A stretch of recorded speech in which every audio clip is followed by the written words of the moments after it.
Bharatiya Janata party ने राजस्थान सरकार पर तुष्टीकरण की राजनीति करने का आरोप लगाया है। आज नई दिल्ली में भाजपा प्रदेश अध्यक्ष डॉक्टर सतीश पूनिया और राष्ट्रीय प्रवक्ता कर्नल राज्यवर्धन सिंह राठौड़ ने प्रेस वार्ता को संबोधित करते हुए कहा कि राजस्थान के इतिहास में ऐसी नकारा सरकार कभी नहीं देखी गई है। प्रदेश में कानून व्यवस्था पूरी तरह बिगड़ी हुई है। भाजपा ने करौली घटना की न्यायिक जांच की मांग की है।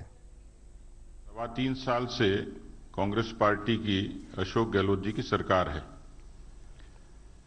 राजस्थान के इतिहास में इस तरीके की नकारा, अकर्मण्य, भ्रष्ट, अराजक सरकार मैंने अपने जीवन में नहीं देखी। मैं 90 से राजनीति में हूं।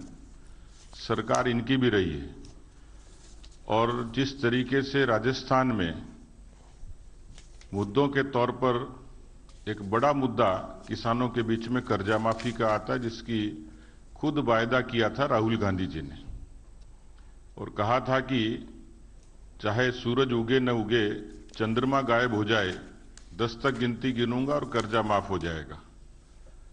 दूसरा बड़ा मसला बेरोजगारी का है। 32.3% से भी ज्यादा बेरोजगारी राजस्थान में है। 70 लाख बच्चों ने परीक्षा दी और रीट में चीट की गूंज आप लोगों तक पहुंची होगी।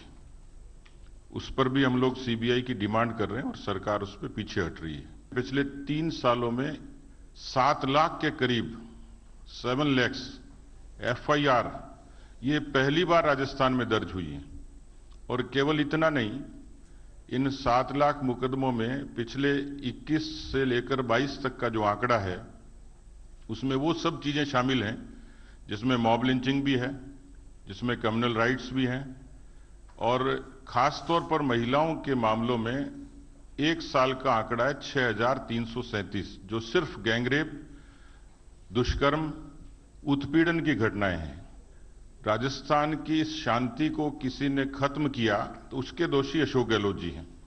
और अशोक गहलोत जी की जो अपीजमेंट की पॉलिसी है, साफ नजर आता है कि उन्होंने खुद ने एक ऐसा पक्ष खड़ा कर दिया बहुसंख्यक और अल्पसंख्यक के नाम से।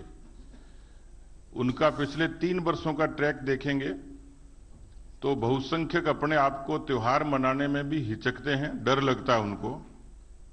PFI ने एक रैली की परमिशन मांगी कोटा के अंदर, उसको परमिशन दी गई बाकायदा। वहां बड़ी संख्या में लोग इकट्ठे हुए।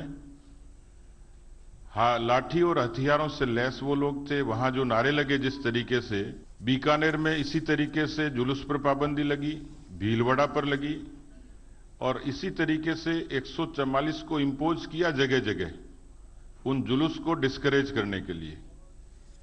और जो करौली में हुआ वो अपने आप में बड़ा उदाहरण है। राजस्थान में जिस तरीके से अशोक गहलोत जी ने अपीजमेंट का काम किया है, PFI को खुश करने का काम किया है, सो कॉल्ड माइनॉरिटी को राजी करने के लिए वोट बैंक की पॉलिटिक्स की है, उससे राजस्थान में ऐसा लगता है कि तालिबान का शासन है।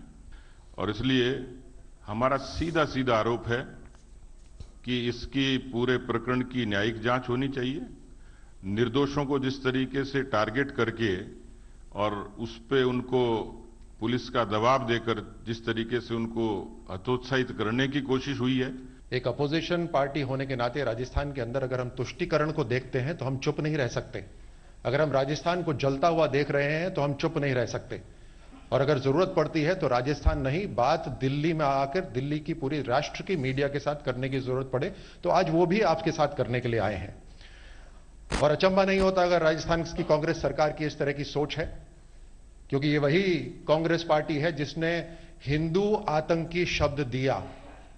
पूरे देश के अंदर हम हमेशा कहते थे कि आतंकियों का कोई धर्म नहीं होता, लेकिन हिंदू आतंकी शब्द ही कांग्रेस पार्टी ने दिया। ये वही कांग्रेस की पार्टी है, इनकी विचारधारा वही है जिन्होंने सुप्रीम कोर्ट के अंदर एक हलफनामा दिया, एक एफिडेविट दिया कि राम, सीता, हनुमान एक काल्पनिक पात्र है। ये वही कांग्रेस पार्टी है। तो अचंभा नहीं होता किस तरह से ये तुष्टीकरण कर रहे हैं। 1966 के अंदर इंदिरा गांधी ने नागा साधुओं के ऊपर जो गौ हत्या के खिलाफ आंदोलन कर रहे थे उन पर गोलियां चलाई। तो बिल्कुल अचंभा नहीं होता कि राजस्थान सरकार आज तुष्टीकरण कर रही है। जहां जहां धर्म यात्रा निकल रही है हिंदुओं की, चाहे कोटा हो, बीकानेर हो या फिर अजमेर हो, वहां पे धारा 144 लगाई जा रही है।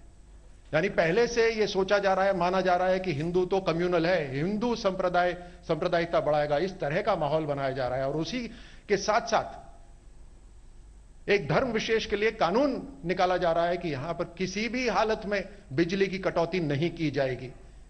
ये दोनों की दोनों फर्क आप साथ देखिए।